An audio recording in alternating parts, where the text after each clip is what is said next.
Hello everyone, Assalamu alaikum. Welcome to my YouTube channel Obituation Home Online and Offline Coaching Center. আজকে আমরা শিখব principal of finance subject principal of finance এর chapter leverage এর most important formula. তো formula মধ্যে আমরা শিখব degree of operating leverage, degree of financial leverage, degree of total leverage বা কম্বাইন্ড লিভারেজ এবং কিভাবে ইপিএস বের করা যায়, কিভাবে break even point in unit, break even point in টাকা এবং রিটার্ন অন ইনভেস্টমেন্ট বের করা যায়, সেই সূত্রগুলো নিয়ে আজকে আমরা বিস্তারিত আলোচনা করব। তো শুরুতেই আমরা একটা চার্ট নিয়ে আলোচনা করব, যে চার্টটা এই অধ্যায়ের জন্য খুবই গুরুত্বপূর্ণ। তো এই চার্টটা হচ্ছে ইনকাম স্টেটমেন্ট। এই অধ্যায়ে ফর্মুলাগুলো জানার আগে আমাদের একটা চার্ট সম্পর্কে জানতে হবে। সেই চার্টটা হচ্ছে ইনকাম স্টেটমেন্ট, যেটা আমি এখানে কি করছি লিখে রাখছি। চার্টটা হচ্ছে এরকম। ধরো আমরা কোনো কোম্পানির যদি ইনকাম স্টেটমেন্ট তৈরি করতে যাই, তাহলে প্রথমে আমাদের কি লিখতে হবে, কোম্পানির নাম লিখতে হবে, তারপরে লিখবো কি ইনকাম স্টেটমেন্ট লিখবো এবং ফর দ্য পিরিয়ড লিখবো। অর্থাৎ হেডিংয়ে এই তিনটা জিনিস লিখতে হবে। একটা হচ্ছে কি কোম্পানির নাম, দুই হচ্ছে ইনকাম স্টেটমেন্ট এবং তিন হচ্ছে ফর দ্য পিরিয়ড। তারপরে আমরা কি করব, একটা বক্স তৈরি করব। বক্সের বাম পাশে থাকবে পার্টিকুলার্স এবং ডান পাশে থাকবে কি টাকা। তো এই ইনকাম স্টেটমেন্টটা তৈরি করতে আমাদের যে সকল উপাদান লাগবে সেই সকল উপাদান নিয়ে আমি এখানে একটা ইনকাম স্টেটমেন্ট তৈরি করে রাখছি। এই ইনকাম স্টেটমেন্টটা আমাদের পরবর্তীতে ম্যাথ সলিউশনে খুবই উপকারী হবে। তো ম্যাথ সলিউশনের আগে আমাদের অবশ্যই ইনকাম স্টেটমেন্টটা জানতে হবে। তো ইনকাম স্টেটমেন্টটা হচ্ছে এরকম, যে সেলের পরিমাণ থেকে যদি আমরা ভেরিয়েবল কস্ট বা পরিবর্তনশীল ব্যয় বাদ দিই, বিক্রয় থেকে যদি আমরা পরিবর্তনশীল ব্যয় বাদ দিই, তাহলে কি পাই আমরা, কন্ট্রিবিউশন মার্জিন বা দত্তাংশ পাই। বিক্রয় থেকে কি করব, ভেরিয়েবল কস্ট বা পরিবর্তনশীল ব্যয়টা কি করব, বাদ দেব, তাহলে আমরা কি পাবো, কন্ট্রিবিউশন মার্জিন। এবং এই কন্ট্রিবিউশন মার্জিন থেকে আমরা কি করব, ফিক্সড কস্টটা বাদ দেব, তাহলে পাবো আমরা কি ইবিআইটি। তারপরে আমরা ইবিআইটি পাবো। ইবিআইটির পুনরূপটা হচ্ছে কি earning before interest and taxes, অর্থাৎ ইন্টারেস্ট এবং ট্যাক্স পেমেন্টের আগে আমাদের ইনকাম হচ্ছে কি ইবিআইটি। এই ইবিআইটি থেকে আমরা কি করব, ইন্টারেস্টটা বাদ দেব, তাহলে আমরা কি পাবো ইবিটি। ইবিটি দ্বারা বোঝায় হচ্ছে আর্নিং বিফোর ট্যাক্স, অর্থাৎ ট্যাক্স পূর্ববর্তী মুনাফা। এই ইবিটি থেকে আমরা কি করব, ট্যাক্সটা বাদ দেব। ট্যাক্সটা বাদ দিলে আমরা পাবো কি, পাবো ইএটি হচ্ছে কি আর্নিং আফটার ট্যাক্স, অর্থাৎ ট্যাক্স পরবর্তী মুনাফা হচ্ছে কি ইএটি, আর্নিং আফটার ট্যাক্স। এখন যদি প্রশ্নে কি থাকে, প্রিফারেন্স ডিভিডেন্ড বা অগ্রাধিকার শেয়ারের লভ্যাংশ থাকে, তাহলে আমরা ইএটি থেকে সেটা বাদ দেব।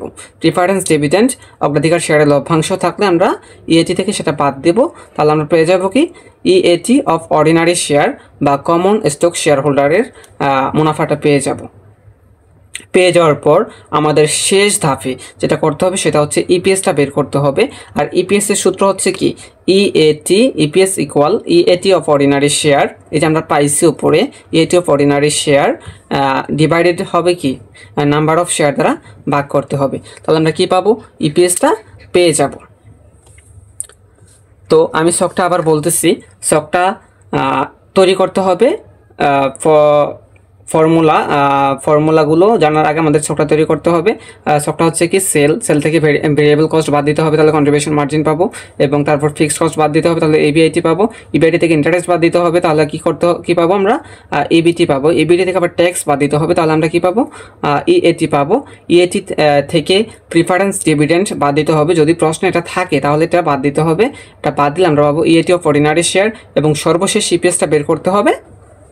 ইপিএস এর সূত্র হচ্ছে কি EAT of ordinary share divided by number of share.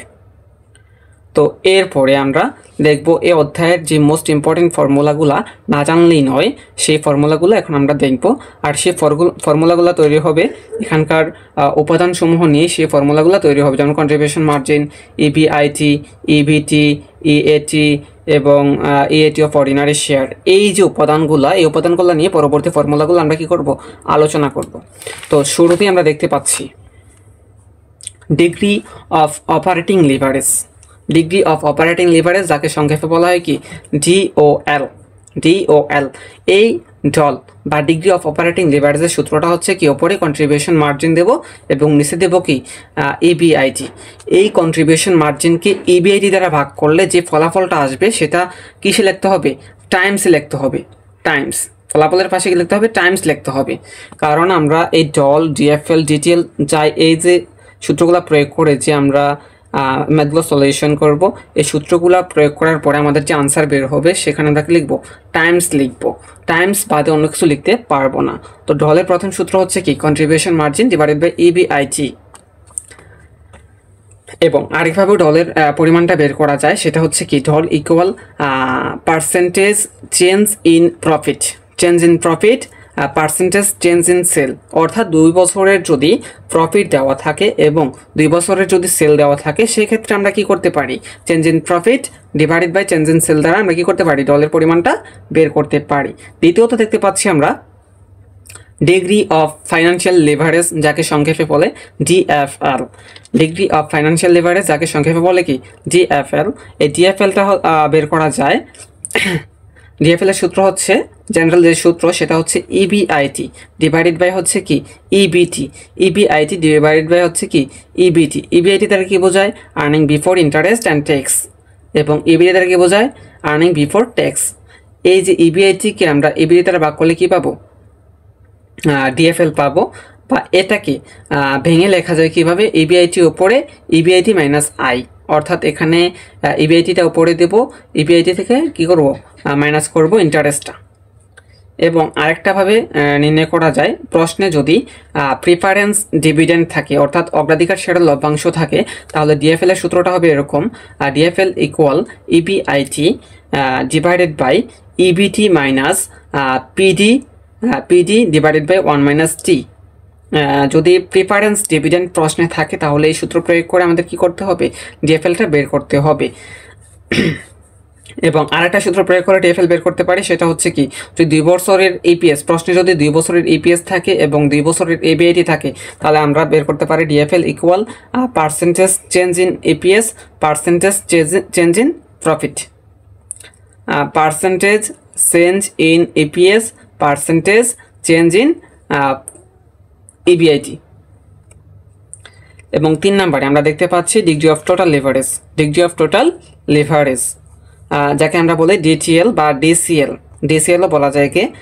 ডিটিএল দ্বারা বোঝায় ডিগ্রি অফ টোটাল লিভারেজ এবং ডিসিএল দ্বারা বোঝায় ডিগ্রি অফ কম্বাইন্ড লিভারেজ বা মিশ্র লিভারেজ, দুটা একই।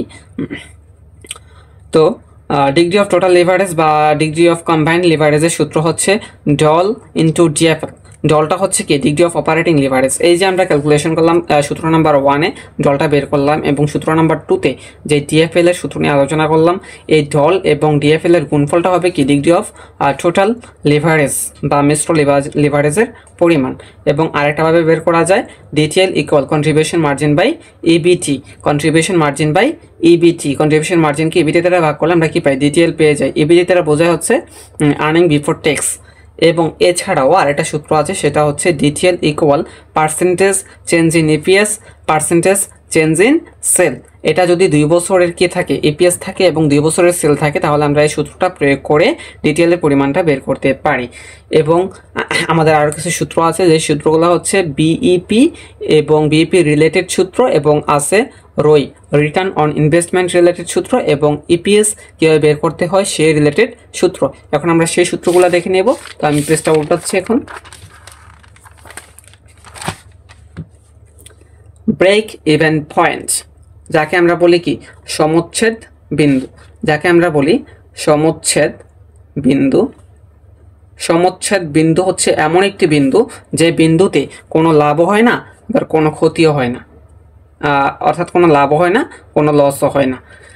এই বিইপি বা break even point in unit বের করার সূত্র হচ্ছে, ওপরে ফিক্সড কস্ট বা স্থায়ী ব্যয়, যাকে আমরা স্থায়ী ব্যয় বলি, ওপরে কি দেব, ফিক্সড কস্ট দেব, নিচে দেব সিএম ইন ইউনিট দেব, নিচে দেব কি, CM in unit, contribution margin in unit দেব নিচে, তাহলে আমাদের কি বের হবে? বিইপি ইন ইউনিট বের হবে। এখানে সিএম ইন ইউনিটটা হচ্ছে কন্ট্রিবিউশন মার্জিন ইউনিট, যা বের করতে হয় সেল প্রাইস পার ইউনিট থেকে variable cost per unit minus করলে আমরা কি পাই? সিএম ইন ইউনিট পেয়ে যাই। এই সিএম ইন ইউনিট দিয়ে আমরা ফিক্সড কস্টকে ভাগ করলে কি পাই? বিইপি ইন ইউনিট পেয়ে যাই। এখন আমরা যদি বিইপি ইন ইউনিট পাই, আমাদের কি করতে হবে? বিইপি ইন টাকা বের করতে হবে। তো বিইপি ইন টাকা বের করার ক্ষেত্রে বিইপি ইন ইউনিটকে আমরা কি করব? সেল প্রাইস পার ইউনিট দ্বারা গুণ করব, সেল প্রাইস পার ইউনিট দ্বারা গুণ করব। এবং আরেকটা সূত্র প্রয়োগ করে আমরা বিইপি ইন টাকা বের করতে পারি, সেটা হচ্ছে তোমার ফিক্সড কস্ট। বিইপি ইন টাকা বের করতে পারি ফিক্সড কস্টকে কি দিয়ে? সিএম রেশিও দ্বারা বা কন্ট্রিবিউশন মার্জিন অনুপাত দ্বারা আমরা কি করতে পারি? বিইপি ইন টাকা বের করতে পারি। ফিক্সড কস্টকে সিএম রেশিও দ্বারা ভাগ করলে আমরা কি পাবো? কন্ট্রিবিউশন বিইপি ইন টাকা পাবো, বিইপি ইন টাকা পাবো। এবং সিএম রেশিওটা কি? সিএম রেশিওটা হচ্ছে হেয়ার সিএম রেশিও বের করতে হয় ওপরে সিএম দিব অর্থাৎ সেল থেকে ভেরিয়েবল কস্ট, অর্থাৎ সেল থেকে ভেরিয়েবল কস্ট মাইনাস করবো, এই যে যাকে আমরা সিএম বলি। ওপরে দেবো সিএম ইন ইউনিট, নিচে দেবো সেল প্রাইস পার ইউনিট দেবো। তাহলে আমাদের কি বের হবে? তাহলে আমাদের বের হবে সিএম রেশিওটা বের হয়ে যাবে।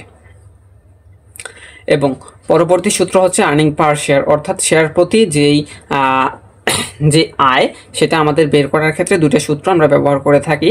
একটা হচ্ছে ইপিএস এর সূত্র, আর্নিং পার শেয়ারের সূত্র হচ্ছে ইএটি অফ অর্ডিনারি শেয়ার, যেটা আমরা কি কোথায় পাইছি? ওই চার্টে পাইছি কি ইএটি অফ অর্ডিনারি শেয়ার আমরা যেটা চার্টে পাইছি, এবং নাম্বার অফ শেয়ার দ্বারা ভাগ করব, তাহলে কি পাবো? ইপিএস পাবো, একটা পদ্ধতি।